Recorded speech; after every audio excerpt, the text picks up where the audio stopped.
적중하신 토토방방 가족방분들 모두 축하드립니다. 저희 가족방에서 모든 경기 언어범 및 핸디캡 최종 조합 공유해 드리고 있습니다. 적중률 높은 가족방 입장은 고정 댓글에 있는 링크로 문의해 주시기 바랍니다.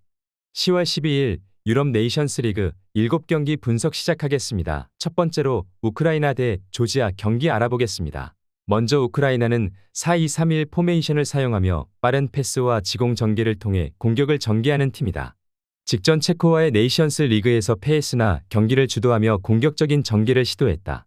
수다코우와 무드릭의 공격력이 기대되지만 말리노프스키와 치안코우의 결장이 전반적인 공격의 질을 떨어뜨리고 있다. 도보비크의 솔로 플레이에 의존해야 하며 수비 라인은 자바리니와 마트비엔코로 구성되어 있지만 배후 공간 관리가 미흡한 모습을 보여주고 있다. 이어서 조지아는 3-4-3 포메이션을 활용하여 측면 공격과 빠른 역습을 중시하는 팀이다. 최근 알바니아와의 경기에서 승리하며 견고한 수비와 효율적인 공격 전개를 보여줬다. 미카우타제와 흐비차가 주 공격 자원으로 코초라 슈빌리와 차크베타제가 창의적인 패스를 제공한다. 수비진은 그벨레시아니와 카시아의 견고한 조합으로 안정감을 제공하며 풀백 기용이 수비력을 보완해주고 있는 모습이다. 우크라이나는 주력 자원의 결장이 아쉬운 상황이기에 조지아의 강력한 수비를 뚫는 데 어려움을 겪을 가능성이 크다. 조지아는 강력한 역습을 통해 우크라이나의 수비를 무너뜨릴 수 있는 기회를 포착할 것으로 보인다. 결과적으로 조지아의 승리가 더 좋아 보이는 매치업이다. 조지아 승리를 추천합니다. 두 번째로 헝가리 대 네덜란드 경기 알아보겠습니다. 먼저 헝가리는 3-4-2-1 포메이션을 선호하며 강한 압박과 속공을 통해 경기를 운영하는 스타일을 지향한다. 최근 보스니아와의 경기에서 비겼지만 경기의 대부분을 지배하며 상대의 밀집 수비를 뚫지 못한 아쉬움을 남겼다. 소보슬라이와 살라이가 주도하는 공격 전개는 하지만 바르가의 연계 부족으로 네덜란드의 수비를 상대로 위협적이지 못할 것이다. 수비 라인은 다르다이와 오르반, 보트카로 구성되어 견고함을 자랑하지만 공격 전개에서의 불안감이 여전히 존재하는 모습이다. 이어서 네덜란드는 4-3-3 포메이션을 통해 공격적인 전술을 구사한다. 독일과의 경기에서 비겼으나 공격적인 플레이를 바탕으로 중요한 승점을 확보했다. 학포와 레인데르스, 시몬스가 이끄는 공격진은 나름의 연계 플레이로 충분히 득점을 기대할 수 있다. 다만 아케의 부상으로 인한 공백이 있지만 반다이크와 더 리으트의 수비 라인은 여전히 강력하다. 헝가리의 단순한 공격 전개를 효과적으로 차단할 수 있는 전력이 마련되어 있다. 헝가리는 밀집 수비로 네덜란드의 공격을 저지하려 할 것으로 보이지만 수비 집중력에 의존해야 할 상황에서 공격 전개가 불안정하다. 네덜란드는 창의적인 공격 전개로 헝가리의 수비를 뚫고 승리할 가능성이 높다. 네덜란드 승리를 추천합니다. 핸디 언어버 및 최종 조합 받아보실 수 있는 가족방 입장 방법 알려드리겠습니다. 먼저 영상 하단의 댓글을 클릭해 주세요. 두 번째로 댓글 속 가족방 링크를 클릭해 주세요. 마지막으로 채팅 참여하기 누르신 후 메시지 주시고 답장 기다려 주시면 가족방 입장 도움드리도록 하겠습니다. 그럼 분석 이어가 보도록 하겠습니다. 세 번째로 보스니아 대 독일 경기 알아보겠습니다. 먼저 보스니아는 5-3-2 포메이션을 선호하며 수비 조직력을 기반으로 한 방어적인 전술을 구사한다. 최근 헝가리와의 경기에서 무승부를 기록하며 상대에게 지배당했음에도 불구하고 무실점을 유지했다. 제코와 데미로비치가 제공권을 활용한 공격을 시도할 예정이나 주전 자원인 팔루메츠의 결장으로 공격력은 약해졌다. 특히 젊은 선수인 바이락타레비치가 독일의 수비를 뚫기에는 역부족일 수 있다. 비카시치, 카티치, 바리시치로 구성된 백스리는 제공권에서 강한 모습을 보여주지만 밀집 수비가 지속적으로 버틸 수 있을지는 의문이다. 이어서 독일은 4-2-3-1 포메이션을 통해 지공 전개를 선호하며 비르츠를 중심으로 공격을 전개할 예정이다. 네덜란드와의 경기에서 무승부를 기록하며 나름 경기를 주도했으나 공격의 핵심인 무시알라와 하베르츠, 필크루크의 부상으로 인해 화력이 떨어졌다. 그러나 리디거와 타의 견고한 수비 라인은 보스니아의 단순한 공격을 충분히 막아낼 수 있을 것으로 보인다. 키미히의 변형 백스리 기용으로 안정적인 수비 라인이 구축될 가능성이 높다. 독일은 유기적인 패스 플레이와 전술적 유연성을 바탕으로 보스니아의 밀집 수비를 효과적으로 공략할 것으로 예상된다. 비록 공격의 핵심 자원이 결장하는 상황이지만 전체적인 전력은 여전히 강력하다. 보스니아의 수비가 견고하긴 하나 독일의 공격력은 그들을 압도할 가능성이 높다. 독일 승리를 추천합니다. 네 번째로 튀르키예 대 몬테네그로 경기 알아보겠습니다. 먼저 튀르키예는 4-2-3-1 포메이션을 선호하며 강력한 지공 전개와 전방 압박을 전략으로 삼고 있다. 직전 아이슬란드와의 네이션스 리그에서 승리하며 공격의 체급 차이를 확실히 드러냈다. 악투르콜루와 귤러가 주축이 되어 공격을 이끌며 차라널루의 창의성과 일디즈의 연계가 득점에 기여할 것으로 예상된다. 수비진에서는 바르닥치와 데미랄의 조합이 안정감을 제공할 수 있을 것으로 보인다.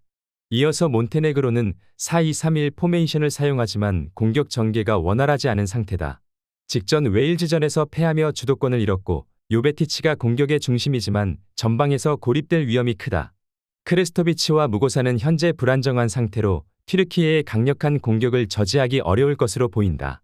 수비에서는 사비치의 결장이 치명적이며 시피시치와 루제비치의 조합이 효과적이지 못할 것으로 보인다. 튀르키예는 공격과 수비 모두에서 우위를 점하고 있어 몬테네그로를 상대로 승리할 가능성이 높은 게 사실이다. 공격 전개가 유기적이고 창의적인 만큼 불안한 몬테네그로의 수비를 상대로 대승을 기대할 수 있다. 튀르키예 승리를 추천합니다. 핸디 언어버 및 최종 조합 받아보실 수 있는 가족방 입장 방법 알려드리겠습니다. 먼저 영상 하단의 댓글을 클릭해 주세요. 두 번째로 댓글 속 가족방 링크를 클릭해 주세요. 마지막으로 채팅 참여하기 누르신 후 메시지 주시고 답장 기다려 주시면 가족방 입장 도움드리도록 하겠습니다. 그럼 분석 이어가 보도록 하겠습니다. 다섯 번째로 체코 대 알바니아 경기 알아보겠습니다. 먼저 체코는 4-3-3 포메이션을 선호하며 속공과 날카로운 역습을 통해 경기를 운영한다. 최근 우크라이나와의 네이션스 리그 경기에서 승리를 거두며 좋은 화력 전개를 보여줬다. 술코와 체르니의 측면 공격이 중심을 이루며 프로보드와 초리의 제공권이 더해지지만 공격 전개가 다소 단순해 대량 득점은 기대하기 어렵다. 수비 라인은 크레이치와 비티크로 구성되며 빠른 발과 제공권을 갖추었지만 완벽한 조화를 이루지 못해 엉성한 위치 선정을 보이고 있다. 이어서 알바니아는 4-2-3-1 포메이션을 활용해 지공 전개를 중심으로 하는 팀이다. 조지아와의 경기에서 패하며 공격의 부재를 드러냈다. 호사와 바이람이 아사니가 공격의 중심이지만 주포인 마나이와 브로야의 결장으로 공격력이 크게 위축되었다. 수비 라인은 쿰블라와 이스마일리로 구성되어 안정성을 보여주지만 체코의 단순한 공격 전개를 상대로 과연 얼마나 저지할 수 있을지는 의문이다.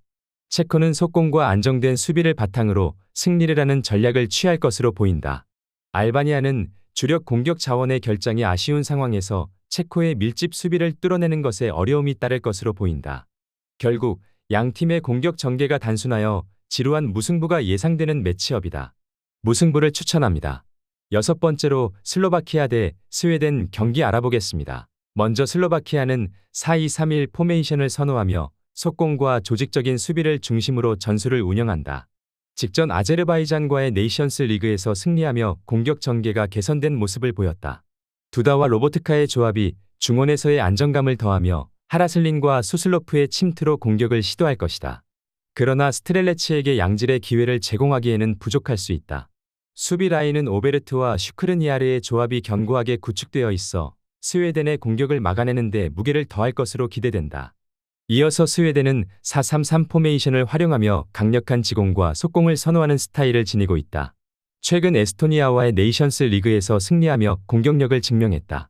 클루셉스키와 엘랑가가 주도하는 공격은 매우 위협적이며 부상으로 결장하는 이삭의 빈자리는 요케레스가 메워줄 것으로 보인다. 린델로프의 복귀로 수비가 강화되었고 슬로바키아의 단순한 공격을 저지할 수 있을 것이다. 스웨덴은 체급 차이를 바탕으로 공격에서 우위를 점하고 있으며 슬로바키아의 수비를 효과적으로 공략할 가능성이 크다. 슬로바키아는 공격 전개가 단순해 스웨덴의 견고한 수비를 뚫기 어려울 것이다. 스웨덴 승리를 추천합니다. 핸디 언어버 및 최종 조합 받아보실 수 있는 가족방 입장 방법 알려드리겠습니다. 먼저 영상 하단의 댓글을 클릭해 주세요. 두 번째로 댓글 속 가족방 링크를 클릭해 주세요. 마지막으로 채팅 참여하기 누르신 후 메시지 주시고 답장 기다려 주시면 가족방 입장 도움드리도록 하겠습니다. 그럼 분석 이어가 보도록 하겠습니다.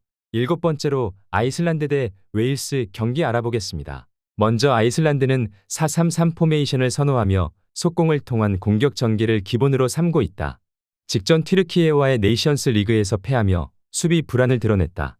구드문드손과 시고드르손이 핵심 공격 자원이나 젊은 선수들인 안데르손과 구드욘센의 성장은 기대에 미치지 못하고 있다.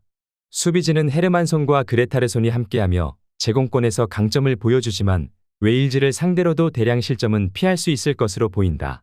이어서 웨일스는 3-4-3 포메이션을 통해 안정적인 수비와 빠른 역습을 전개하는 팀이다. 최근 몬테네그로와의 경기에서 승리하며 수비 조직력을 입증했다. 윌슨과 존슨의 윙어들이 중심이 되지만 무어의 제공권에 의존하는 공격 구조가 다소 단조롭다. 데이비스와 로돈, 메팜으로 구성된 수비 라인은 아이슬란드의 공격을 효과적으로 저지할 수 있는 경험을 갖추고 있다. 웨일즈는 안정적인 수비와 조직력을 바탕으로 아이슬란드를 상대로 우세를 점할 가능성이 커 보이는 상황이다. 아이슬란드의 젊은 공격 자원들이 성과를 내지 못하고 있는 모습을 보이기에 웨일즈의 수비진이 이를 충분히 감당할 것으로 보인다. 무승부를 추천합니다.